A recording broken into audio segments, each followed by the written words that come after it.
నమస్కారం. నా పేరు రామ్‌జీ. ఈరోజు మన ఎపిసోడ్‌లో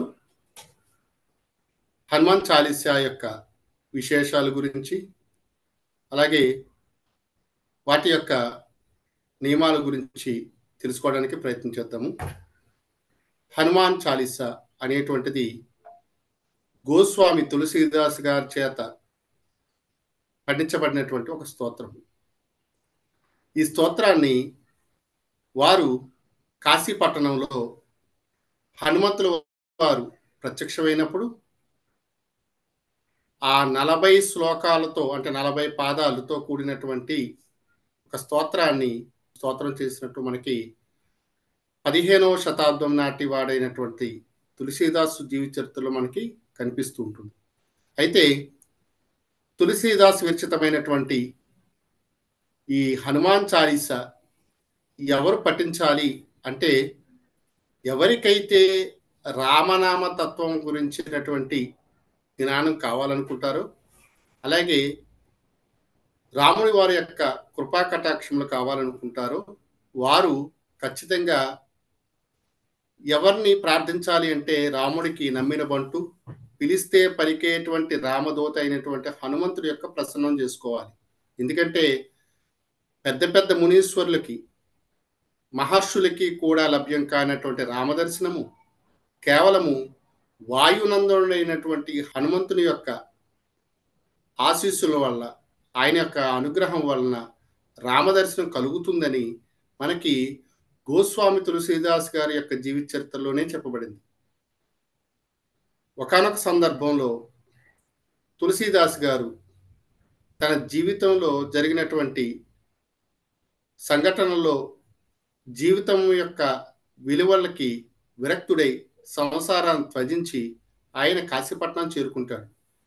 అలా చేరుకున్న తర్వాత కొన్నాళ్ళకి అతనికి రామకథాగానము చేయాలనేటువంటి ఉత్సుకత కలిగి, రామకథాగానం చేస్తూ అలాగా జీవితాన్ని గడుపుతూ ఉంటాడు. అలా గడిపేటప్పుడు ఆయన ఆ మంత్రానుష్ఠాన కర్మ చేసుకున్నప్పుడు, ఆ మిగిలిపోయినటువంటి ఆ అనుష్ఠాన కర్మకు సంబంధించినటువంటి జలాన్ని గోస్వామి తులసీదాస్ గారు ఒక మర్రి చెట్టుకు వేస్తారు. వేసిన తర్వాత కొన్నాళ్ళయిన తర్వాత ఆ మర్రి చెట్టు శాప విమోచనం అయ్యి ఒక గంధర్వుడి కింద తయారవుతుంది. అంటే శాప విమోచన జరుగుతుంది. ఆ జరిగిన తర్వాత ఆ గంధర్వుడు కనిపించిన వెంటనే తులసీదాస్ గారు ఆ గంధర్వుడికి నమస్కారం చేసి, "అయ్యా, మీరెవరో నాకు తెలియదు. యోగి యొక్క శాపం చేత నేను మర్రి చెట్టు కింద మారిపోయాను. మీరు రామకథని గానం చేస్తూ ఆ మంత్రానుష్ఠానం చేసినటువంటి ఆ జలాన్ని నాకు రోజు పోస్తూ ఉన్నారు. అది పోయడం వల్ల ఈ రోజుకి నాకు శాప విముక్తి అయింది" అనగానే తులసీదాసు ఆ గంధర్వుడికి నమస్కారం చేసి, "అయ్యా, ఈ మంత్ర జపంలో అంత గొప్పతనం ఉందని నాకు తెలీదు.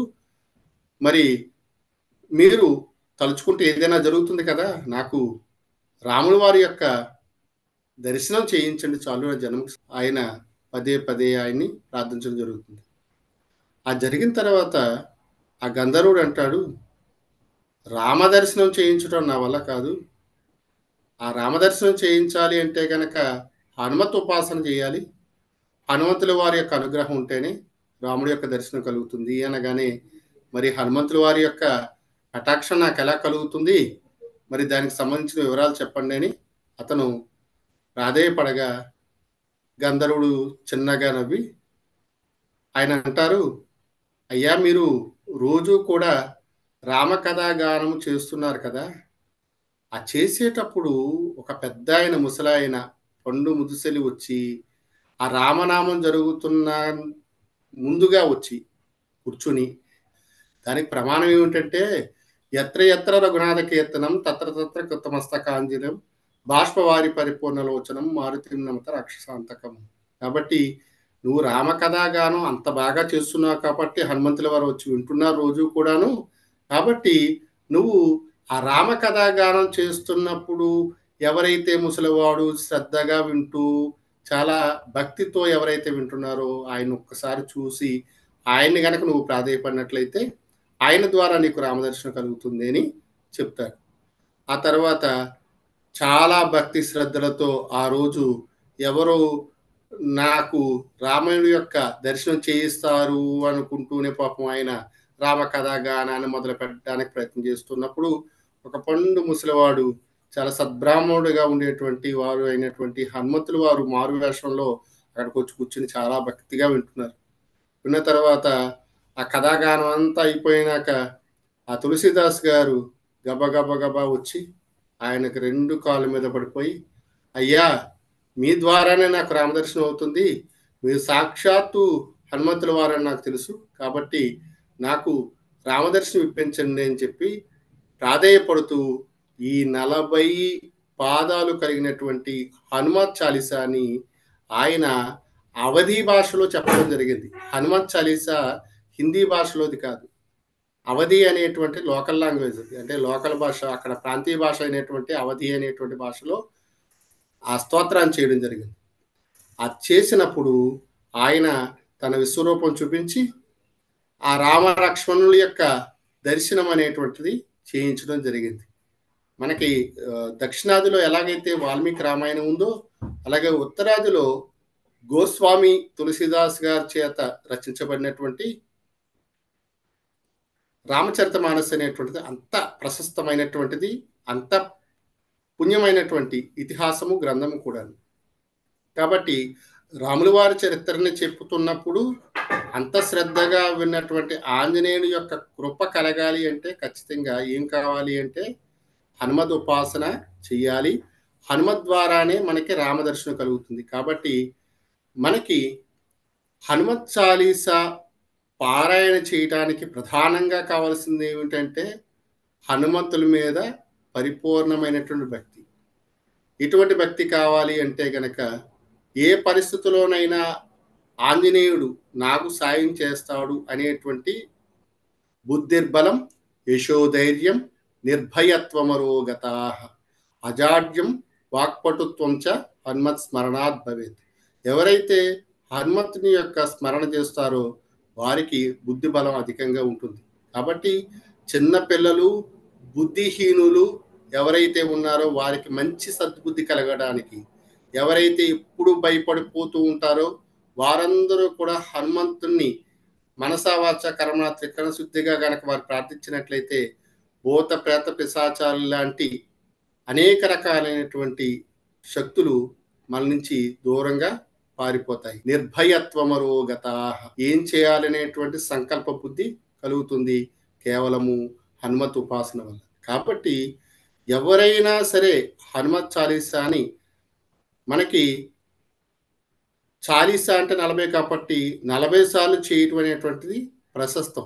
ఇక్కడ ప్రాంతీయ భాషల్లోనూ, ప్రాంతీయాలలో కూడా 40 సంఖ్య చాలా విశిష్టమైంది. దాన్నే మండలము అని, మండల దీక్ష అని పిలుస్తారు కదా!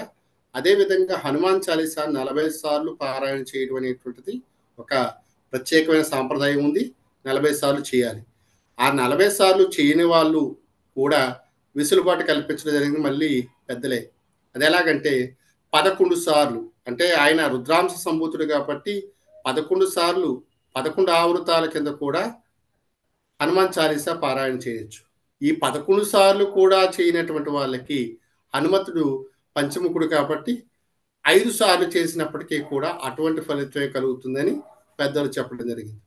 ఇక ఒక్కసారి చేసినా సరే అనన్య భక్తితో చేయగలిగితే కనుక రోజుకొక్కసారి హనుమాన్ చాలీసాని పఠించినప్పుడు ఖచ్చితంగా మనకి హనుమంతుడి యొక్క కృప కలుగుతుంది. అయితే కొన్ని నిషిద్ధాలు ఏమిటంటే బ్రహ్మచర్యంతో ఉండాలి హనుమత్ ఉపాసన చేసేటువంటి వారు.